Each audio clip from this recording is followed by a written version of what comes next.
Hey everyone, तो आज की इस वीडियो में हम करेंगे सेकंड क्वेश्चन एक्सरसाइज 8.1 का। तो इसमें बोला गया है in figure 8.13 find T 10p minus quote R. तो ये पी आर क्या है, एंगल्स हैं जो कि इस फिगर में हमें दिए हुए हैं। तो ये फिगर है जिसमें जिसमें जिसमें ये हमें साइड दे रखी है 12 सेंटीमीटर और ये वाली साइड दे रखी है हमें 13 सेंटीमीटर और यहाँ पे राइट एंगल है। ठीक है, तो हमें फाइंड करना है 10p और कोट आर।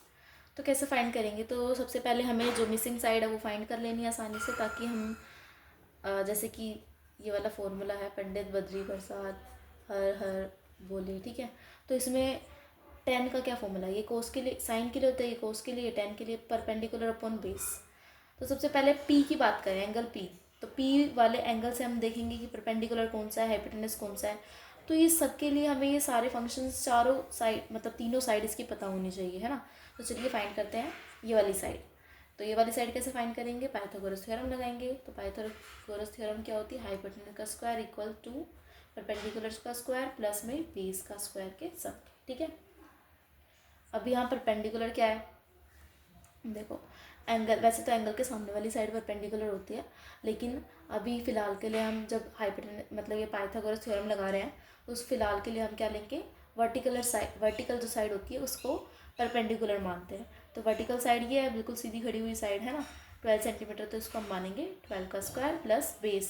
बेस तो हमें पता नहीं है, बेस मान लेते हैं क्योंकि लंबी साइड, लॉन्गेस्ट साइड तो ये है 13। तो ये हो जाएगा हाइपोटेनस और बेस हमें निकालना है बी का स्क्वायर। ठीक है, तो 13 का स्क्वायर होता है 169, 12 का होता है 144, बेस का स्क्वायर एज इट इज़। अब 144 को इधर की साइड ले आएंगे, इक्वल के 169 माइनस 144 इक्वल हो जाएगा बेस। इसका स्क्वायर हटाएंगे तो इधर की साइड आ जाएगा रूट। ठीक है, तो इसको इसमें से माइनस करेंगे 169 को, ये आ जाएगा 25 रूट में। ठीक है, अब इसका रूट निकालेंगे तो आ जाएगा 5। तो बी आ गया आपका, यानी कि बेस आ गया 5 सेंटीमीटर। ठीक है, तो ये लिख लेते हैं 5 सेंटीमीटर। अब हमारे पास तीनों साइड है तो आसानी से निकाल सकते हैं। ठीक है, तो चलिए इसका सॉल्यूशन करते हैं। सबसे पहले हमें निकालना है 10p।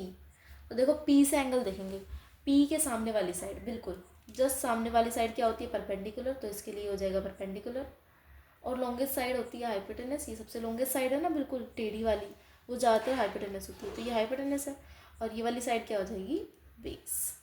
ठीक है, अब यूँ कई बच्चे कन्फ्यूज हो जाते हैं ये वाली थ्योरम देख के कि भाई बेस तो ये था, हमने ये लेके करा है ये वाला सॉल्व, हाइपोटेनस हमने ये लिया है, परपेंडिकुलर वर्टिकल वाली साइड लिया है। तो हाँ ली है, लेकिन इस तरीके से हम सॉल्व करते हैं। लेकिन यहाँ तो हमें एंगल दिया हुआ है ना, तो उसके हिसाब से सॉल्व करेंगे। जैसे 10p है तो p एंगल के सामने वाली साइड हम देखेंगे कि कौन सी है।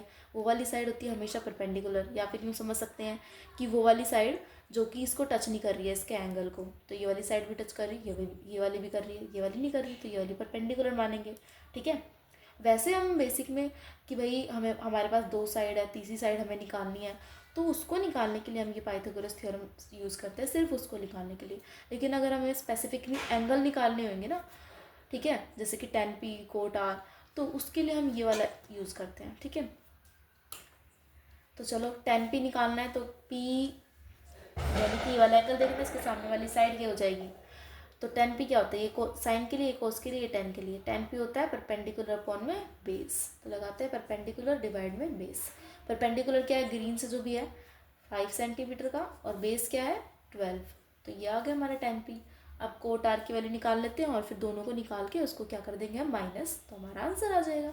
ठीक है, तो कोट आर निकाल लेते हैं। कोट आर, कोट क्या होता है? अब 10 का इन्वर्स होता है कोट, ये आपको याद होना चाहिए, इसलिए मैंने कहा था कि इंट्रोडक्टरी वीडियो ज़रूर देख के आना, ताकि आपको सारे फॉर्मूलेज याद हो, समझ में आए किस तरीके से लगेंगे। तो फिर भी बता देती हूँ, ये साइन के लिए होता है, ये कोस के लिए, ये 10 के लिए। 10 का इन्वर्स होता है कोट। ठीक है, कोस का इन्वर्स होता है सेक, और साइन का उल्टा होता है कोसेक। तो बस आपको क्या करना है, मान लो साइन का फॉर्मूला p डिवाइड में h है, तो कोसेक का क्या हो जाएगा? h डिवाइड में p हो जाएगा। कोस का b डिवाइड में h, तो सेक का क्या हो जाएगा? h डिवाइड में b। ऐसे ही 10 का है p डिवाइड में b, तो कोट का हो जाएगा b डिवाइड में p। तो कोट का ही निकालना है, तो ये हो जाएगा b डिवाइड में p।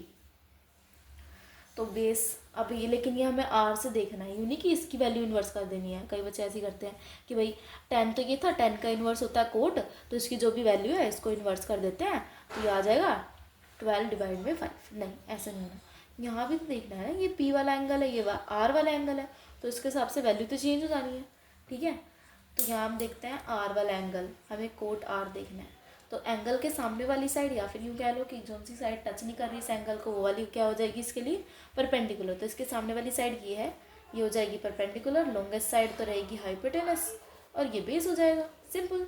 हमें पहले परपेंडिकुलर फाइंड करना होता है, हाइपोटेनस पता ही होता है, जो बच गई साइड वो हो जाता है बेस।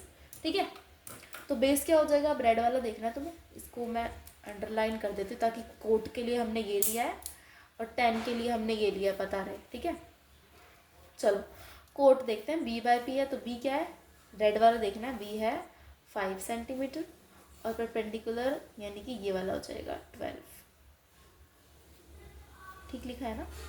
हाँ, 5/12 आया तो सेम ही है, लेकिन क्या कर सकते हैं, लेकिन यूँ नहीं, हाँ सेम। ठीक है, ठीक है, चलो चलो आ गया। 10 पी था यानी कि हमने पी से एंगल देखना था, कोट आर था यानी कि हमें आर से एंगल देखना है। आर के सामने वाली साइड परपेंडिकुलर, तो इसके हिसाब से हम यहाँ लिखेंगे। अब ये हो गया। अब 10 पी माइनस कोट आर की वैल्यू निकालनी है हमें, और हमारा आंसर हो जाएगा पूरा कोट आर। अब जो वैल्यूज़ आ गई इसको माइनस कर देते हैं। 10 पी की वैल्यू क्या है, 5 डिवाइड में 12। ठीक है, माइनस में कोट आर, इसकी वैल्यू है 5 डिवाइड में 12। अब 5/12 में से 5/12 सेम में से सेम जाएगा, तो क्या आंसर आएगा, 0। ठीक है, मान लो 1/2 में से 1/2 माइनस करेंगे तो आंसर तो 0 ही आना है। ठीक है, तो 0 आएगा। तो ये था हमारा क्वेश्चन आज का।